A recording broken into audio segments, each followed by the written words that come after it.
पाठ 2 मियां नसीरुद्दीन अभ्यास। पाठ के साथ प्रश्न 1। मियां नसीरुद्दीन को नानबायों का मसीहा क्यों कहा गया है? उत्तर। मियां नसीरुद्दीन को नानबायों का मसीहा कहा गया है क्योंकि वे मसीहाई अंदाज से रोटी पकाने की कला का बखान करते थे। वे नानबाई हुनर में माहिर थे। उन्हें 56 तरह की रोटियां बनानी आती थी। यह 3 पीढ़ियों से उनका खानदानी पेशा था। उनके दादा और पिता बादशाह सलामत के यहाँ शाही बावर्ची खाने में बादशाह की खिदमत किया करते थे। मियाँ रोटी बनाने को कला मानते हैं तथा स्वयं को उस्ताद कहते हैं। उनका बातचीत करने का ढंग भी महान कलाकारों जैसा है। प्रश्न 2। लेखिका मियां नसीरुद्दीन के पास क्यों गई थी?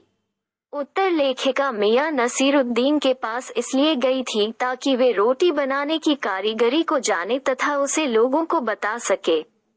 मियां 56 तरह की रोटियां बनाने के लिए मशहूर थे। वो उनकी इस कारीगरी का रहस्य भी जानना चाहती थी, इसलिए उसने मियां से अनेक प्रश्न पूछे। प्रश्न 3। बादशाह के नाम का प्रसंग आते ही लेखिका की बातों में मियां नसीरुद्दीन की दिलचस्पी क्यों खत्म होने लगी? उत्तर। मियां नसीरुद्दीन अपनी कला में माहिर सुप्रसिद्ध नानबाई थे। वे स्वभाव से बड़े बातूनी और अपनी तारीफ स्वयं करने वाले भी थे। बातचीत के दौरान उन्होंने लेखक को बताया कि 3 पीढ़ियों से वे खानदानी नानबाई हैं। उनके दादा और वालिद मरहूम बादशाह सलामत के शाही बावर्ची खाने में ऐसे पकवान पकाया करते थे कि बादशाह सलामत खूब खाते और सराहते थे।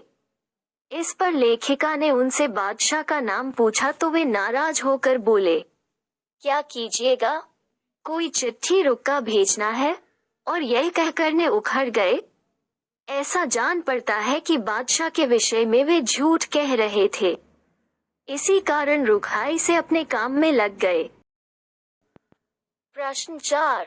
मियां नसीरुद्दीन के चेहरे पर किसी दबे हुए अंधड़ के आसार देख यह मजूमू न छेड़ने का फैसला किया। इस कथन के पहले और बाद के प्रसंग का उल्लेख करते हुए इसे स्पष्ट कीजिए। उत्तर। लेखिका ने मियां नसीरुद्दीन से बादशाह का नाम पूछा तो वे सही उत्तर नहीं दे पाए। लेखिका द्वारा बहादुर शाह जफर का नाम लेने पर वो चिढ़ गए और बोले कि यही नाम लिख लीजिए। आपको कौन सी बादशाह के नाम चिट्ठी भेजनी है? वो लेखिका की बातों से उकता गए थे, इसलिए उन्होंने उसे नजरअंदाज करने के लिए अपने कारीगर बब्बन मियां को भट्ठी सुलगाने का आदेश दिया। लेखिका उनके बेटे बेटियों के बारे में जानना चाहती थी, परंतु मियां को चिढ़ता देख वो चुप रह गई। फिर उसने पूछा कि कारीगर लोग आपकी शागिर्दी करते हैं? तो मियां ने गुस्से में उत्तर दिया कि खाली शागिर्दी ही नहीं, 2 रुपये मन आटा और 4 रुपये मन मैदा के हिसाब से इन्हें गिन गिन कर मजूरी भी देता हूँ। लेखिका द्वारा रोटियों के नाम पूछने पर मियां ने पल्ला झाड़ते हुए कुछ रोटियों के नाम गिना दिए। इसके बाद लेखिका ने उनके चेहरे पर तनाव देखा। प्रश्न 5। पाठ में मियां नसीरुद्दीन का शब्द चित्र लेखिका ने कैसे खींचा है?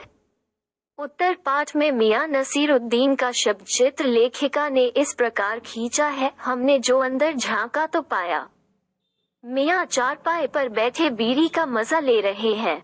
मौसमों की मार से पका चेहरा, आंखों में काया, भोलापन और पेशानी पर मंजे हुए कारीगर के तेवर।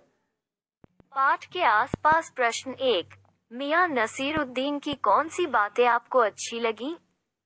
उत्तर। मियां नसीरुद्दीन की सबसे अच्छी बात है अपने हुनर में माहिर होना।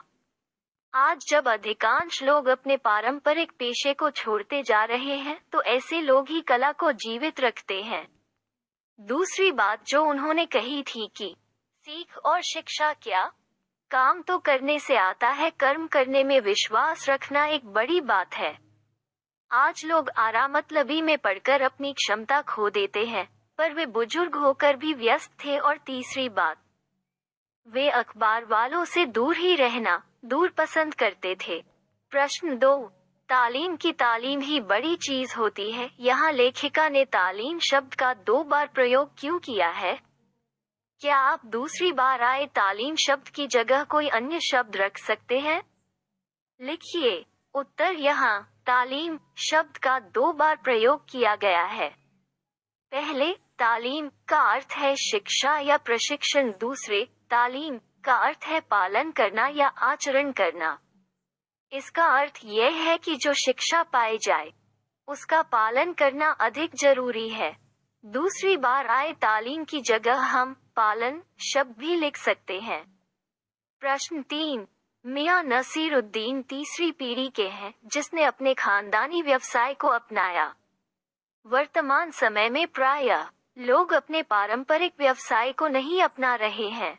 ऐसा क्यों? उत्तर, आज के परिवेश में अनेक हुनरमंद लोग अपनी संतान को उसी कला को व्यवसाय बनाने की सलाह नहीं देते या संतान स्वयं ऐसा नहीं चाहती। इसका मुख्य कारण है कि खानदानी व्यवसाय में धन लाभ के अवसर अपेक्षाकृत कम रहते हैं। दूसरा कारण यह भी है कि आजकल खानदानी हुनर के प्रशंसक नहीं रहे। आधुनिकता और भौतिकता के युग में कला को मान नहीं मिल रहा। प्रश्न 4, मियां, कहीं अखबारनवीस तो नहीं हो? यह तो खोजियों की खुराफात है। अखबार की भूमिका को देखते हुए इस पर टिप्पणी करें। उत्तर, मियां नसीरुद्दीन के अनुसार अखबार बनाने वाला व पढ़ने वाला दोनों निठल्ले हैं। उनका यह दृष्टिकोण गलत है। वे उन्हें खोजियों की खुराफात कहते हैं। यह कथन ठीक है। पत्रकार नए नए तथ्यों को प्रकाश में लाते हैं। इससे लोगों का शोषण खत्म होता है, नई खोजों से ज्ञान का प्रसार होता है। परंतु निरर्थक या भ्रम फैलाने वाली बातों को तूल देना सामाजिक दृष्टि से गलत है। सनसनीखेज खबरों से शांति भंग होती है।